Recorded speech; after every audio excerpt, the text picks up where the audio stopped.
రోజు కోడలితో మాటలు పడలేక 2 రోజులు తీర్థయాత్రలకు వెళ్ళింది అత్తగారు.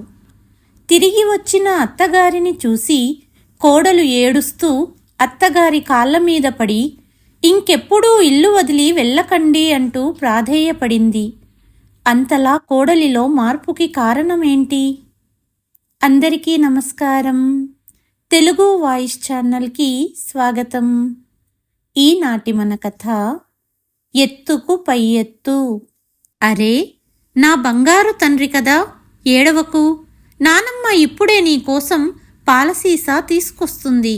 సుశీలా గారి గొంతు వంటింటి 4 గోడలను దాటుకొని ఇల్లు మొత్తం మారుమోగుతోంది. ఆమె చేతిలో పాలసీసా ఉంది. అందులో వేడిగా ఉన్న పాలు పోస్తూ హాలులో నేల మీద కూర్చున్న 1 సంవత్సరం మనవడు అర్జున్తో గట్టిగా మాట్లాడుతున్నారు. అర్జున్ నేల మీద ఏడుస్తూ దొల్లుతున్నాడు. అతడిని పిలిచి శాంతపరచడానికి ప్రయత్నిస్తోంది సుశీల. కానీ ఆ చిన్నపాటి తుఫానును ఆపడం ఆమె వల్ల కాలేదు. నా బంగారు తండ్రి కదా అర్జున్, చూడు పాలు రెడీ అంటూ మనవడి దగ్గరికి వెళ్ళింది. అయితే ఆమె పాల సీసాలో పాలు పోసి అర్జున్ దగ్గరికి వెళ్లే లోపలే ఒక గంభీరమైన గొంతుక ఇంటి ప్రశాంతతను భగ్నం చేసింది. ఇదేంటత్తయ్యా, ఇది మరీ దారుణం. మీకు ఒక్క పని కూడా సరిగ్గా రాదు అంటూ కేకలు వేసింది కోడలు స్వప్న. ఆమె హాలులోకి వేగంగా అడుగులు వేసి అర్జున్ను ఎత్తుకుంది. అత్తగారి వైపు కోపంతో చూస్తోంది. ఏం జరిగింది స్వప్న? నా మీద ఎందుకు అరుస్తున్నావు? నేను ఏం చేశాను? సుశీలా గారు ఆశ్చర్యంగా అడిగారు. పాలసీసా ఇంకా ఆమె చేతిలోనే ఉంది. ఏం చేశారని నన్నే అడుగుతున్నారా? స్వప్న స్వరం ఇంకా గట్టిగా మారింది. ఆమె ఏడుస్తున్న అర్జున్ను ఊపుతూ, ఒక్కసారి చూడండి, నా బిడ్డ పరిస్థితిని ఎలా తయారు చేశారో. బట్టలన్నీ మురికిగా, చేతులు కాళ్ళు దుమ్ముతో నిండిపోయి ఉన్నాయి. వీడు నేల మీద పడి అరుస్తున్నాడు. నేను లేనప్పుడు నా కొడుకుని ఇలా చూసుకుంటున్నారా? అనింది స్వప్న. సుశీలా గారి ముఖం వాడిపోయింది. ఆమె వివరణ ఇవ్వడానికి ప్రయత్నిస్తూ, అయ్యో, నేను పాలు తీసుకురావడానికి వెళ్ళాను. సోఫా మీద కూర్చోబెడితే కింద పడతాడు. అందుకే నేల మీద కూర్చోబెట్టి వెళ్ళాను. చిన్న పిల్లవాడు, చేతులు కాళ్ళు అటూ ఇటూ కదిలిస్తాడు కదా స్వప్న, అందుకే అంటున్న అత్తగారి మాటలు పూర్తవ్వకముందే, మరి చాప మీద కూర్చోబెట్టలేరా? నేల మీద ఎందుకు కూర్చోబెట్టారు? స్వప్న కోపంతో ప్రశ్నించింది. ఆమె కోపం పెరిగిపోయింది. తర్వాత ఒక మూలగా ఉన్న అర్జున్ మురికి బట్టలను చూసింది. ఓ దేవుడా, అర్జున్ మురికి బట్టలనైనా ఇంతకుముందు ఉతికేవారు. ఈరోజు అవి కూడా ఉతకలేదు. అత్తయ్య, నాకు అర్థం కాదు. నేను ఉదయం వంట పని చేసి వెళ్తాను. నేను వెళ్ళిన తర్వాత రోజు మొత్తం ఏం చేస్తారు మీరు? ఒక చిన్న పిల్లాడి బాధ్యత కూడా సరిగ్గా చూసుకోలేరా? స్వప్న చేదు మాటలు విని సుశీలా గారు చాలా బాధపడ్డారు. కోడలా, నువ్వు ఏం మాట్లాడుతున్నావు? ఆమె గొంతులో వణుకు. రోజు మొత్తం నేను అర్జున్ని కంటికి రెప్పలా కాపాడుకుంటున్నాను. బాబు గురించి ఎన్ని పనులు ఉంటాయో నీకు అసలు అర్థమవుతుందా? అలాగే నువ్వు రవి ఉద్యోగానికి వెళ్ళాక ఇల్లంతా సర్ది ఇంటి పనంతా చేస్తాను. తరువాత అర్జున్ నిద్ర లేచాక వాడి శరీరానికంతా నూనె పట్టించి వాడికి మసాజ్ చేస్తాను. ఆ తర్వాత నీళ్లు వేడికి పెట్టి సెరెలాక్ తయారు చేసి తినిపిస్తాను. ఆ తర్వాత స్నానం చేపించి నిద్రపుచ్చుతాను. ఒక్కదానికి అన్నీ చేయటం ఎంత కష్టమో నీకు ఎలా అర్థమవుతుంది? స్వప్న సుశీల గారు వైపు వంకరగా చూసి, చాలత్తయ్యా, నాకు అన్నీ తెలుసు. ఇల్లు శుభ్రం చేయటానికి మహా అంటే 1 గంట పడుతుంది. ఉదయం టిఫిన్ నేను చేసి వెళ్తాను. మధ్యాహ్నం వంట ఒక్కటే మీరు చెయ్యలేరా? ఇంకేం మిగిలింది? కేవలం అర్జున్ని చూసుకోవడమే కదా. ఒక్కసారి నా బిడ్డ పరిస్థితి చూడండి. ఇంత మురికి బట్టలు వేసుకున్నాడు. ఈ బట్టలు కూడా మార్చలేరా? సుశీలా గారు ఒక లోతైన నిట్టూర్పు విడిచారు. ఆమె తన లోపలి బాధను అణచివేయడానికి ప్రయత్నిస్తోంది. స్వప్న, నీకు తెలుసు కదా, 2 రోజుల నుండి జలుబు దగ్గుతో బాధపడుతున్నాను. ఉదయం నుండి నా ఒళ్ళు నొప్పిగా ఉంది. కొంచెం జ్వరం కూడా ఉంది. అర్జున్ ఈరోజు చాలా ఇబ్బంది పెట్టాడు. అయినా కూడా... ఆమె మాట పూర్తి కాకముందే స్వప్న మధ్యలో అడ్డుకుంది. చాలత్తయ్యా, ఎప్పుడు చూసినా ఏదో ఒక సాకు. పని చేయడం ఇష్టం లేకపోతే నేరుగా చెప్పండి. నేను అర్జున్ కోసం డే కేర్ వెతుకుతాను అని స్వప్న ఆమె చేతి నుండి పాలసీసాను లాక్కుని అర్జున్ను తీసుకొని తన గదిలోకి వేగంగా వెళ్ళింది. హాల్లో ఒంటరిగా నిలబడి ఉన్న సుశీలా గారి కళ్ళు తడిసిపోయాయి. బాధతో కూడిన మనసుతో ఆమె తన గదిలోకి వచ్చి మంచం మీద కూర్చుంది. ఈరోజు ఉదయం నుండే ఆమె ఆరోగ్యం బాగోలేదు. కొంచెం జ్వరం, ఒళ్ళు నొప్పులు ఉన్నప్పటికీ ఆమె అర్జున్ వెనక పరిగెత్తుతూనే ఉంది. ఇంత చెప్పిన తర్వాత కూడా స్వప్న ఒక్కసారి కూడా ఆమె ఆరోగ్యం గురించి అడగలేదు. ఇది కొత్తేమీ కాదు. స్వప్నకి రోజూ ఇది అలవాటే. సుశీలా గారు రోజు మొత్తం పనిలో మునిగి ఉన్నా, ఆమె ఆరోగ్యం బాగా ఉన్నా లేకున్నా స్వప్నకి తిట్టడానికి ఒక అవకాశం కావాలి అంతే. స్వప్న తన గదిలోకి అడుగు పెట్టింది. అర్జున్ను మంచం మీద పడుకోబెట్టి బాబు మురికి బట్టలను కోపంగా మార్చసాగింది. తరువాత అర్జున్కి పాలసీసా ఇచ్చి ఉయ్యాలలో పడుకోబెట్టి తాను మంచం మీద కూర్చొని ఫోన్ తీసుకుంది. ఇది ఆమె రోజు అలవాటు. ఉద్యోగం నుండి తిరిగి వచ్చి తన గదిలోకి అడుగు పెట్టగానే ఆమె తల్లికి ఫోన్ చేసేది. కూతురు ఫోన్ చేయడం కాస్త ఆలస్యమైన స్వప్న అమ్మగారు కూతురికి ఫోన్ చేస్తారు. ఇది వారి రోజువారీ అలవాటు. అవునమ్మా, ఇప్పుడే ఇంటికి వచ్చాను, స్వప్న ఫోన్లో చెప్పింది. ఆమె గొంతులో అలసట, చికాకు స్పష్టంగా కనిపించాయి. ఏమైంది స్వప్న, చికాకుగా ఉన్నావు? అడిగింది తల్లి. ఏం చెప్పనమ్మా, ఈరోజు కూడా అదే నాటకం. నేను ఇంటికి వచ్చేసరికి అర్జున్ నేల మీద దొల్లుతున్నాడు. ఆకలితో ఏడుస్తున్నాడు నా బిడ్డ. పైగా బట్టలన్నీ మురికి. బిడ్డను చూసుకోరు, ఇంటి పని కూడా చెయ్యరు. అటువైపు నుండి ఆమె తల్లి శాంతీదేవి వెంటనే కోపంగా అంది. అరే, ఇది మరీ దారుణం స్వప్న. నువ్వు రోజు మొత్తం ఉద్యోగంలో కష్టపడుతుంటే మీ అత్తగారు ముసల్ది ఇంట్లో ఏం చేస్తుంది? టీవీలో సీరియల్స్ చూస్తుందా? లేదా 3 పూటలా తిని నిద్రపోతుందా?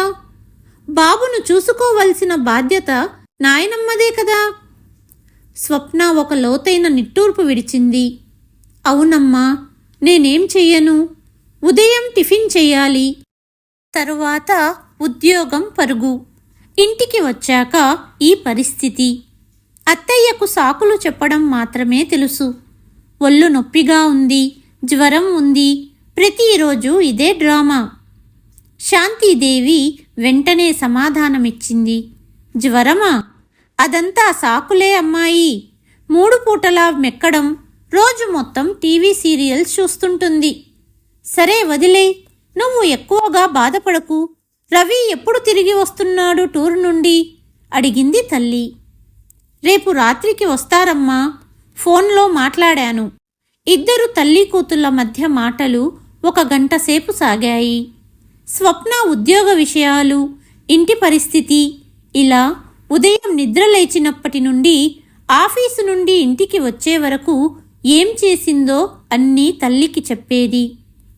శాంతీదేవి కూతురి ఇంటి విషయాలన్నీ బంధువుల వరకు చేర్చడానికి ఆలస్యం చేసేది కాదు.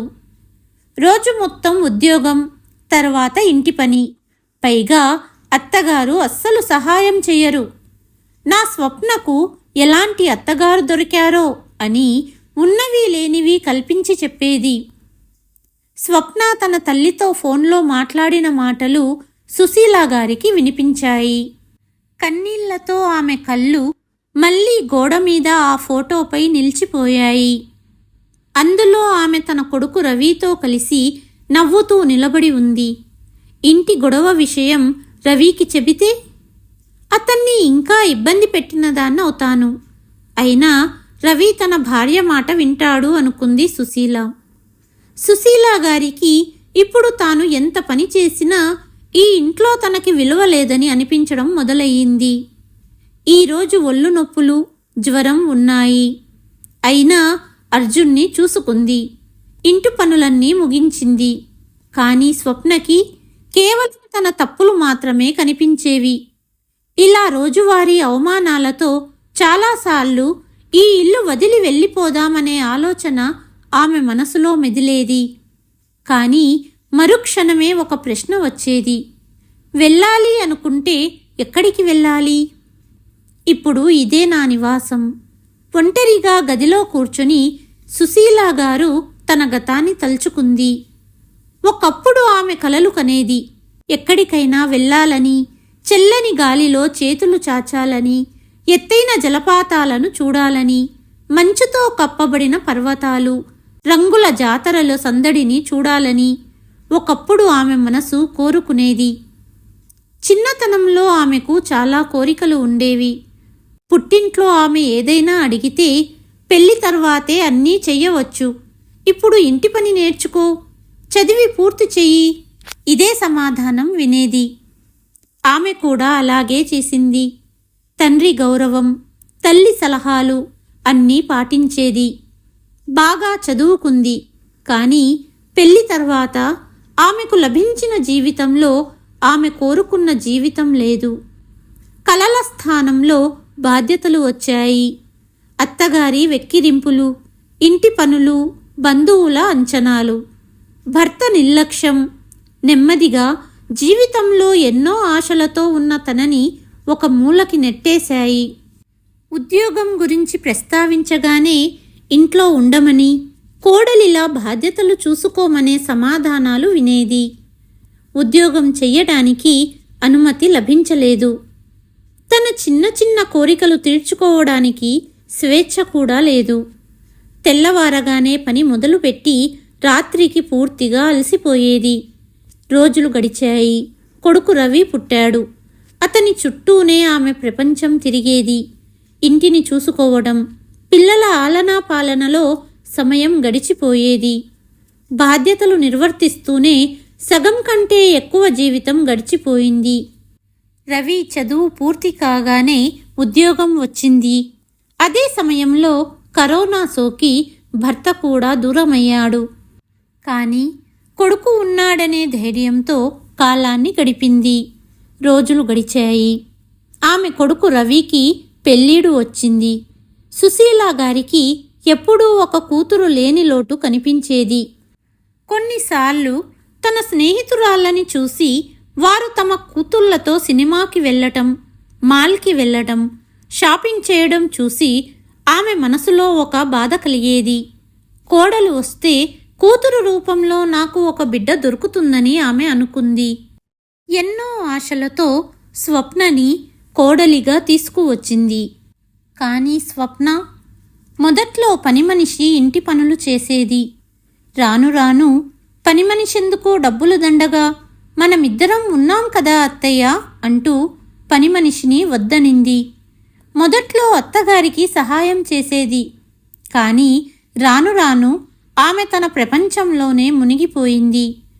ఉదయం కొద్దిగా ఇంటి పని చేసి తన టిఫిన్ ప్యాక్ చేసుకొని ఉద్యోగానికి వెళ్ళిపోయేది. సాయంత్రం తిరిగి రాగానే నేరుగా మొబైల్లో తన తల్లితో ఫోన్లో మాట్లాడుకోవడం మొదలుపెట్టేది. వెనకాల సుశీల గారు మొత్తం ఇంటిని చూసుకునేవారు. కొడుకు పెళ్లికి ముందు సుశీల గారు కనీసం స్నేహితురాళ్లతో అప్పుడప్పుడు దేవాలయాలకు వెళ్ళేవారు.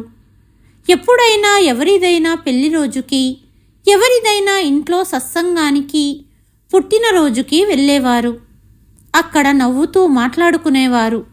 కానీ ఇప్పుడు మనవడిని చూసుకుంటూ, బాధ్యతలను చూసుకుంటూ ఆ సంతోషం ఆమె జీవితం నుండి దూరమైపోయింది.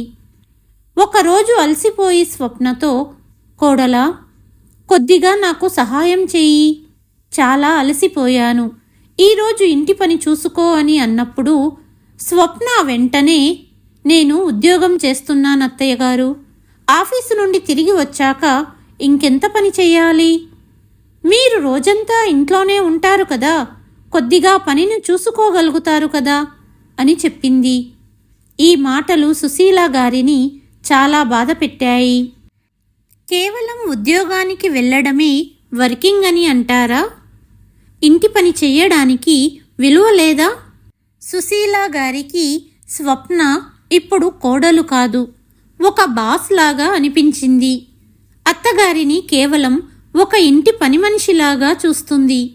ఈరోజు ఆమెకు ఆరోగ్యం బాగోలేదు, రోజంతా తలనొప్పిగా ఉంది. అయినా ఆమె అర్జున్ని చూసుకుంది. సాయంత్రం అయింది, కానీ కోడలు ఇంకా ఫోన్లోనే ఉంది. అందుకే తనే లేచి వంటింట్లోకి వెళ్ళి రాత్రికి భోజనం వండింది. కాసేపటికి తినడానికి కూర్చున్నప్పుడు, ఇదేంటి ఎంత చప్పగా పప్పు చేశారు? ఈ రోగుల భోజనం నా వల్ల కాదు, మీరే తినండి అని స్వప్న రాత్రికి భోజనాన్ని ఆర్డర్ పెట్టుకుంది. అసలే నీరసంగా ఉంది, అయినా వంట చేశాను. కానీ స్వప్న మనసులో అనుకుంది సుశీల. ఇదంతా చూసి సుశీల గారి సహనం కట్టలు తెంచుకుంది. ప్రతిరోజులాగే స్వప్న తన కొడుకు అర్జున్ని అత్తగారి పక్కనే పడుకోబెట్టింది. అర్జున్ సుశీల గారి పక్కన గాఢ నిద్రలో ఉన్నాడు. కానీ సుశీల గారి కళ్ళకు నిద్ర దూరమయ్యింది. ఆమె మంచం మీద కూర్చుని నిశ్శబ్దంగా కన్నీళ్లు తుడుచుకుంటూ మనసులో అనుకుంది, ఇలా కాదు, ఇప్పుడు నేను నా కోసం నిలబడాలి. నా జీవితానికి కూడా ఒక విలువ ఉంది. అది కోడలికి అర్థమయ్యేలా చేస్తాను.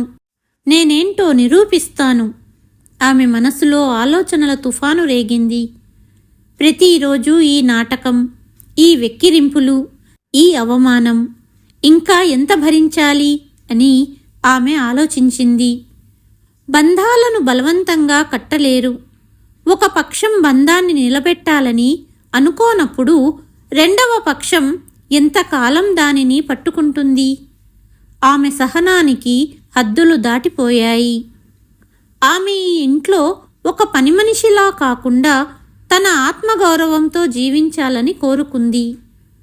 మరుసటి రోజు శనివారం ఉదయం మొదటి కిరణంతోనే సుశీల గారు ఫోన్ మోగింది. స్క్రీన్ మీద తన స్నేహితురాలు మంజు పేరు చూసి ఆమె ముఖంపై చిరునవ్వు వచ్చింది. సుశీల, ఎలా ఉన్నావు? ఎంతకాలమయ్యింది మాట్లాడి అని అడిగింది. సరే కానీ విను, మేమంతా కలిసి 2 రోజుల బృందావన యాత్రకు వెళ్తున్నాం. నీ జవాబు ఎప్పుడులాగే రానంటావని మాకు తెలుసు. అయినా ఒకసారి అడగాలనుకున్నాను, వస్తావా? భగవంతుడి దర్శనం చేసుకుని వద్దాం, కొద్దిగా ప్రశాంతత లభిస్తుంది. ఇదంతా విన్న సుశీల గుండె వేగంగా కొట్టుకుంది. బృందావనం, కృష్ణ దర్శనం వినడానికి ఎంత బాగుంది. ఎప్పుడూ ఇంటి పనులు, అర్జున్ బాధ్యత, స్వప్న వెక్కిరింపులు ఇవన్నీ ఆమె జీవితాన్ని ఒక భారంగా మార్చాయి. కానీ ఈరోజు మంజు మాట ఆమెలోని ఒకప్పుడు కలలు, కోరికలతో నిండిన సుశీలను మేల్కొల్పినట్లు అనిపించింది. సుశీల, ఏమయ్యింది? అడిగింది స్నేహితురాలు. ఏమీ లేదు మంజు, నేను మీతో వస్తాను అని అంది సుశీల. నిజంగా మంజు గొంతులో ఆశ్చర్యం, సంతోషం రెండూ ఉన్నాయి. ఇదేంటి సుశీల, నువ్వు ఎప్పుడూ రానంటావు కదా? సరే అయితే సాయంత్రం 7 గంటలకు బయలుదేరుదాం, ఉంటాను అంటూ మంజు ఫోన్ పెట్టేసింది. సుశీల కూడా ఫోన్ పెట్టేసింది. కానీ మనసులో కొద్దిగా భయం ఉంది.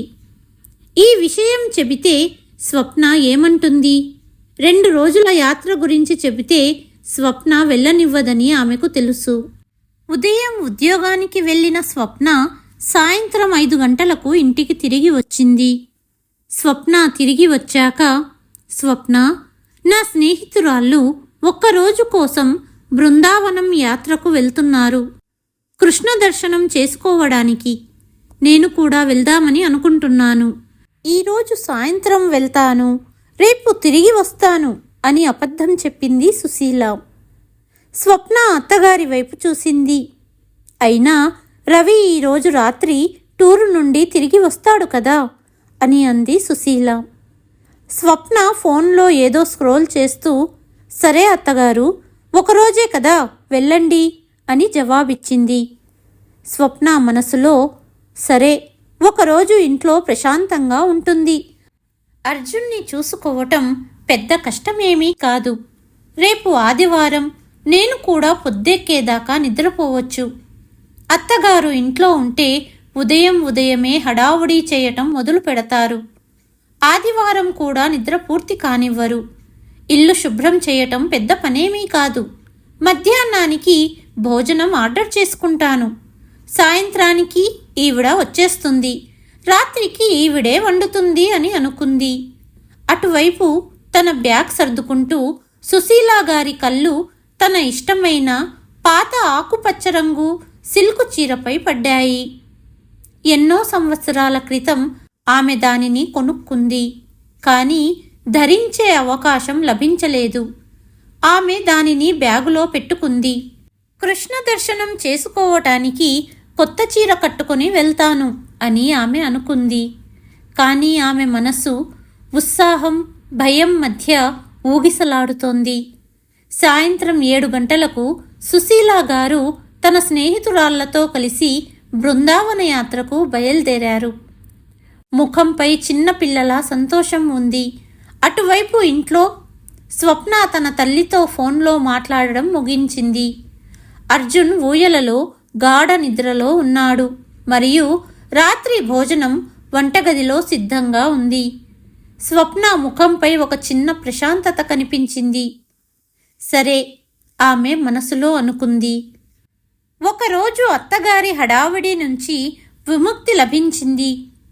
ఏమైనా ఆమె రోజంతా చిరాకుగా ఇటూ అటూ తిరుగుతూ ఉంటుంది అని స్వప్న అనుకుంది. అర్జున్ని చూసుకోవటం ఎంత పెద్ద పని. ఒకరోజు నేను హాయిగా గడుపుతాను అని ఆమె అనుకుంది. రాత్రి 1 గంటకు రవి తన టూర్ నుండి అలసిపోయి తిరిగి వచ్చాడు. స్వప్న సగం నిద్రలో ఉంది. భోజనం వేడి చేయాలా అని ఆమె నిద్రమత్తులో అడిగింది. రవి అవునన్నట్లు తల ఊపాడు. భోజనం చేసి మంచం మీద పడిపోయాడు. కానీ ఇద్దరూ కళ్ళు మూసుకునే సమయానికే అర్జున్ ఏడుపుతో గది నిండిపోయింది. అతను గట్టిగా ఏడుస్తున్నాడు. ఆకలితో అరుస్తున్నాడు. మామూలుగా అతను నానమ్మ దగ్గర పడుకునేవాడు కాబట్టి రాత్రి అతనికి పాలసీసా ఇచ్చే బాధ్యత కూడా నానమ్మదే. కానీ ఈరోజు స్వప్ననే అతనిని చూసుకోవాలి. స్వప్న విసుగుతో లేచింది. లేచి వంటింట్లోకి వెళ్ళి పాలు వేడి చేసి బాటిల్లో వేసి అర్జున్కి ఇచ్చింది. కానీ ఆమె కళ్ళు నిద్రతో బరివెక్కి ఉన్నాయి. అర్జున్, ఊరుకో, అమ్మకు నిద్ర వస్తోంది అని ఆమె తనలో తాను అనుకుంది. కానీ అర్జున్ ఎక్కడ వింటాడు? బాటిల్ పడేసి కొన్నిసార్లు స్వప్న మీద దూకడం, కొన్నిసార్లు రవిని తన్నడం మొదలుపెట్టాడు. రవి అలసిపోయి గాఢ నిద్రలోకి వెళ్ళిపోయాడు. కానీ స్వప్న సహనం కోల్పోతుంది. అర్జున్, ఆపు అని ఆమె చిరాకుతో అంది. అతనికి మొబైల్ ఇచ్చింది. కానీ అర్జున్ మొబైల్ని కూడా ఒక పక్కకు పడేసి గట్టిగా అరిచాడు. ఉదయం 8 గంటలకు అర్జున్ చివరికి అలసిపోయి నిద్రపోయినప్పుడు స్వప్న కూడా నిద్రపోయింది. కానీ 10 నిమిషాలు కూడా గడవలేదు. పాలవాడి గంట ఆమెను మళ్ళీ నిద్ర నుండి లేపింది. ఇప్పుడెవరు? స్వప్న చిరాకుతో లేచింది. పాలు తీసుకొని స్టవ్ మీద పెట్టి తిరిగి హాల్ వద్దకు వచ్చి హాల్లో పడుకుంది. కాసేపటికి ఏదో వాసనతో నిద్ర మెలకువ వచ్చిన స్వప్నకు స్టవ్ మీద పెట్టిన పాలు గుర్తుకు వచ్చాయి. పరిగెత్తుకుంటూ వచ్చి చూస్తే పాలు స్టవ్ మీద అంతా పొంగిపోయాయి. అయ్యో రామా అని స్వప్న తలపట్టుకుంది. అప్పటికే సమయం ఉదయం 9 గంటలు. ఆమె కడుపులో ఎలుకలు పరిగెడుతున్నాయి. వంటగదిలో ఏమీ సిద్ధంగా లేదు. ఆమెకు వంట చేయాలని లేదు కాబట్టి ఆమె బిస్కెట్లు బ్రెడ్డుతోనే సరిపెట్టుకుంది. ఇంతలో అర్జున్ మళ్ళీ మేల్కొన్నాడు. అతని ఏడుపు కేకలు స్వప్న తలనొప్పిని ఇంకా పెంచాయి. రవి, లేవండి అని ఆమె చిరాకుతో రవిని కదిపింది. చూడండి, మీ అమ్మగారు యాత్రకు వెళ్ళారు. ఈరోజు మీరు అర్జున్ని చూసుకోండి. రాత్రి నుండి వాడు సతాయిస్తున్నాడు. నేను అలసిపోయాను. రవి కళ్ళు నులుముకుంటూ, స్వప్న, నాకు నిద్ర వస్తోంది. 2 రోజులుగా నిద్రపోలేదు. రాత్రి కూడా ఆలస్యంగా వచ్చాను. నువ్వే చూసుకో అన్నాడు. స్వప్న కోపం ఆకాశానికి చేరింది. అవును, అన్నీ నేనే చెయ్యాలి అని ఆమె అరిచింది. కానీ భార్య మాటలు పట్టించుకోకుండా రవి మళ్ళీ నిద్రలోకి వెళ్ళిపోయాడు. అటువైపు బృందావనంలో సుశీలా గారు గుడిమెట్లు ఎక్కుతోంది. స్నేహితురాళ్లతో కలిసి నవ్వులు, భజనల మధురమైన ధ్వని ఆమె చెవులకు ఆనందాన్ని ఇస్తున్నాయి. కృష్ణ భగవంతుడి విగ్రహం ముందు నిలబడి ఆమె కళ్ళు మూసుకున్నప్పుడు ఆమె మనసుకు ఒక ప్రత్యేకమైన ప్రశాంతత లభించింది. కానీ ఇటువైపు ఆమె ఇల్లు యుద్ధక్షేత్రంలా మారింది. అర్జున్ కోసం జావ తయారు చేస్తూ స్వప్న కళ్ళు అర్జున్ మురికి బట్టలపై పడ్డాయి. అయ్యో, సగం రోజు గడిచింది. నేను ఇంకా బాబు బట్టలు కూడా ఉతకాలి అని ఆమె తనలో తాను నిందించుకుంది. తను కూడా ఉదయం నుండి స్నానం చెయ్యలేదు. ఇంటిని చూస్తే అంతా చెల్లాచెదురుగా ఉంది. కొద్దిసేపట్లో రవి కూడా లేవబోతున్నాడు. అతను కూడా లేవగానే భోజనం కావాలంటాడు. స్వప్న కడుపు కూడా ఆకలితో లాగుతోంది. అప్పుడు ఆమె వెంటనే మొబైల్ తీసుకొని భోజనం ఆర్డర్ చేసింది. కొద్దిగా ప్రశాంతత లభిస్తుంది అని ఆమె అనుకుంది. భోజనం తిని స్వప్న మిగతా పనుల్లో నిమగ్నమయ్యింది. కానీ పని ఎప్పటికీ పూర్తి కావడం లేదు. బట్టలు ఉతకడం, అర్జున్ని చూసుకోవటం, చెల్లాచెదురుగా ఉన్న ఇంటిని శుభ్రం చెయ్యటంలో సగం రోజు ఎప్పుడు గడిచిపోయిందో ఆమెకు తెలియలేదు. సమయం చూసింది. ఎలాగోలా మధ్యాహ్నం పని అయిపోయింది. కాసేపట్లో అత్తగారు వస్తే కొద్దిగా ప్రశాంతత లభిస్తుంది. కనీసం అర్జున్ని అయినా చూసుకుంటారు అని అనుకుంది. కానీ సమయం రాత్రి 8 గంటలయ్యింది. సుశీలా గారి జాడలేదు. స్వప్న ఫోన్ తీసి సుశీలా గారి నెంబరుకు డయల్ చేసింది. ఒకసారి, 2 సార్లు, 3 సార్లు ఫోన్ మోగింది. కానీ సమాధానం లేదు. ఈలోగా స్వప్న తల్లి నుండి పదే ఫోన్ వస్తోంది.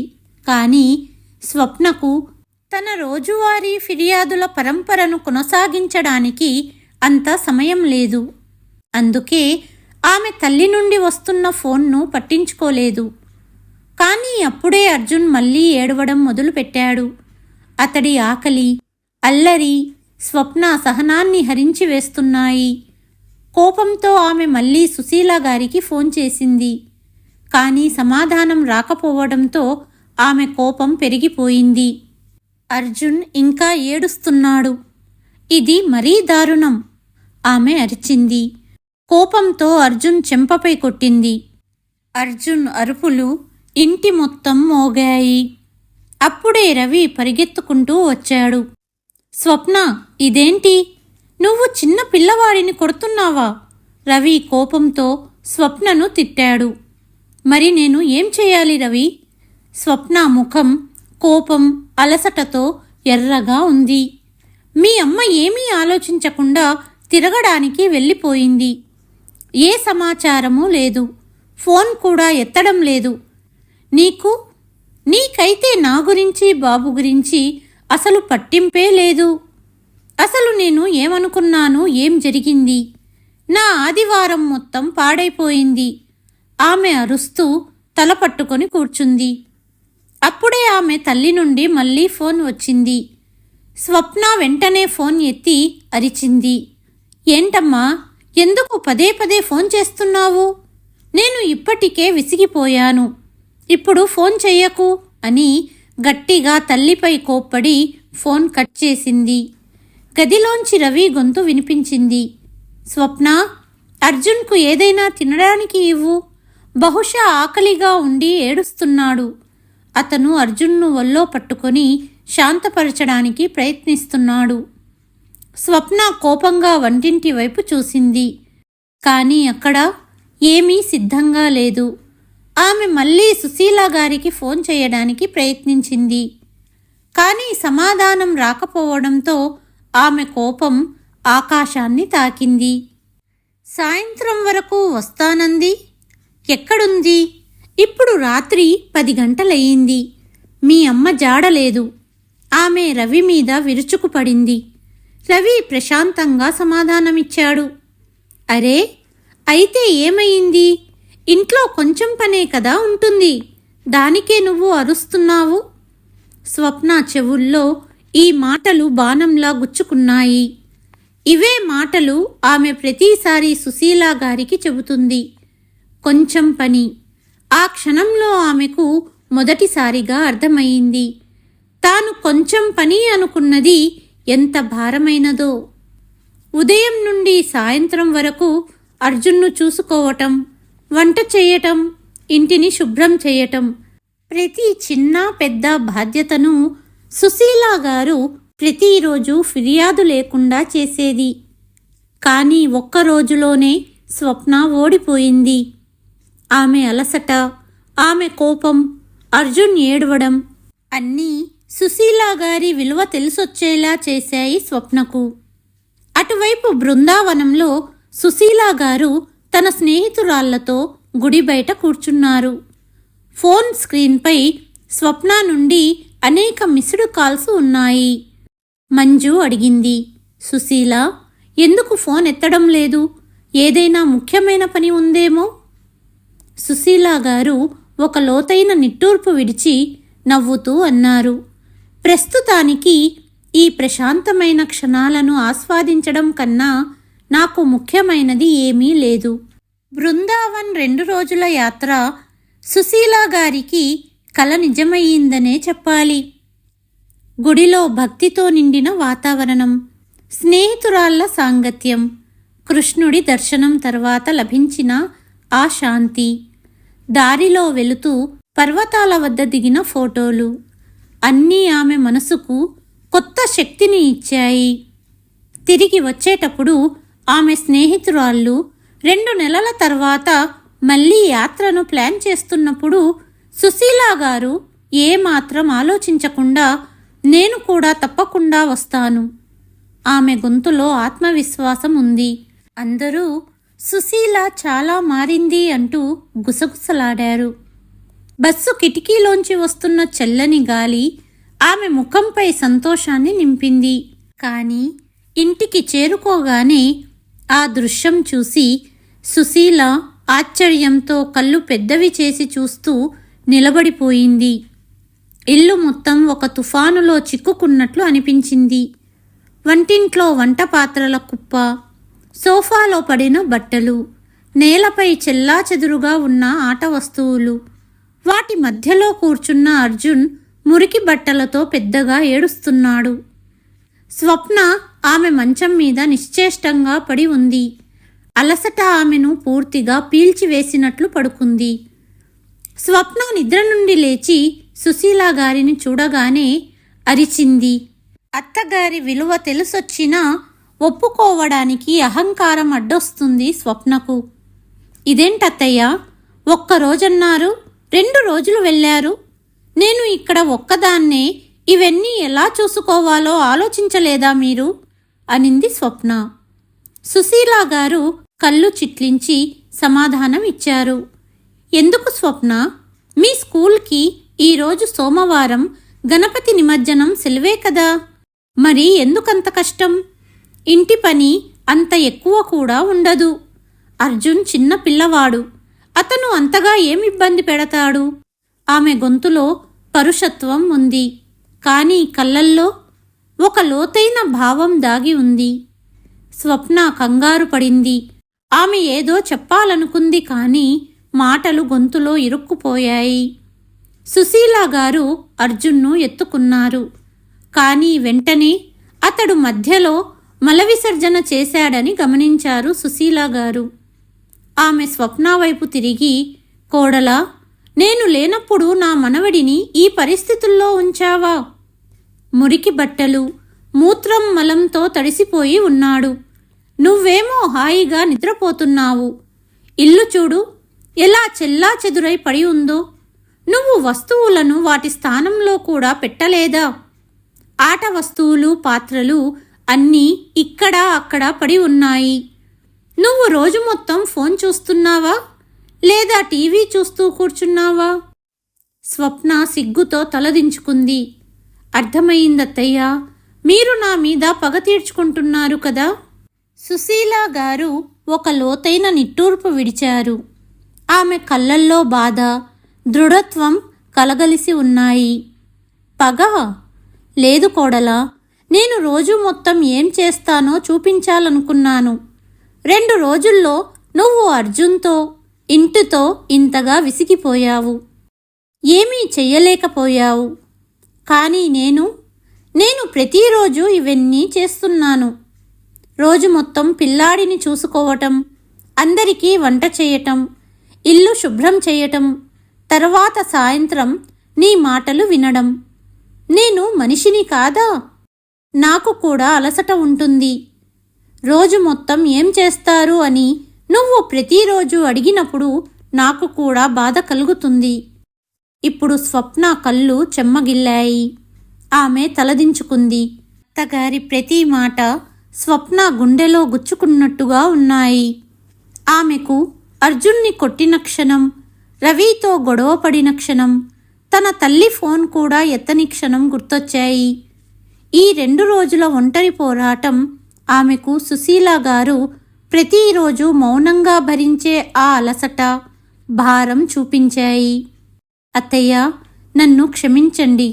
నేను మిమ్మల్ని చాలా మాటలన్నాను. కానీ నేను స్వయంగా ఇవన్నీ చెయ్యవలసి వచ్చినప్పుడు మీరు ఎంత పని చేస్తారో అర్థమయ్యింది. నేను తప్పు చేశాను. దయచేసి నన్ను క్షమించండి. ఇకపై నేను ఇంటి పనుల్లో మీకు సహాయం చేస్తాను. సుశీల గారు ఒక క్షణం స్వప్న వైపు చూశారు. తర్వాత నవ్వుతూ అన్నారు, సరే కోడలా, నేను అర్జున్ను చూసుకుంటాను. నువ్వు వెళ్ళి వంటింట్లో ఏదైనా వంట చెయ్యి. నాకు చాలా ఆకలిగా ఉంది. ఆమె గొంతులో ఇప్పుడు కోపం లేదు. ఒక తల్లి ప్రేమతో కూడిన శక్తి ఉంది. స్వప్న చూసింది. సుశీల గారు తన మనవడిని ప్రేమతో ముద్దాడుతూ అతడి బట్టలు మారుస్తున్నారు. అర్జున్ ఆమె వల్లో శాంతంగా ఆమె చీరతో ఆడుకుంటున్నాడు. ఇది చూసి స్వప్నకు ఒక ప్రశాంతత లభించింది. ఆమె వంటింట్లోకి వెళ్ళి ప్రశాంతంగా వంట చేయటం మొదలుపెట్టింది. ఆమెకు కూడా ఆకలిగా ఉంది. ఆ రోజు 2 రోజుల తర్వాత స్వప్న ప్రశాంతంగా కూర్చుని భోజనం చేసింది.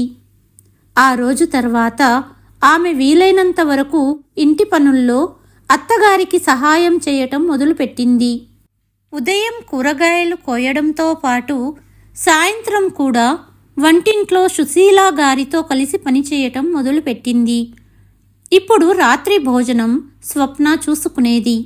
సుశీల గారు కూడా తన కోసం సమయం వెచ్చించడం మొదలుపెట్టారు. కొన్నిసార్లు స్నేహితురాళ్లతో భజనలకు వెళ్ళడం, కొన్నిసార్లు మార్కెట్కి వెళ్ళడం, కొన్నిసార్లు బాల్కనీలో కూర్చొని టీ తాగుతూ తన ఇష్టమైన పాటలు వినడం.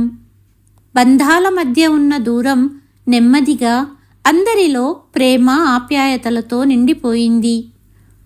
కథ ఇక్కడ ముగియలేదు. నిజానికి ఇప్పుడు కొత్త ప్రయాణం మొదలయ్యింది. అవగాహన, ఆప్యాయత, ప్రశాంతమైన జీవితం యొక్క ప్రయాణం. ఇంట్లో తన విలువ తెలిసొచ్చేలా చేయటానికి సుశీల గారు తీసుకున్న నిర్ణయం సరైనదేనా? మీ అభిప్రాయాన్ని కామెంట్ బాక్స్లో తప్పకుండా రాయండి. కథ నచ్చితే వీడియోను లైక్ చేయండి. ఛానల్ను సబ్స్క్రైబ్ చేయండి. కథను చివరి వరకు విన్నందుకు మీకు చాలా చాలా ధన్యవాదాలు.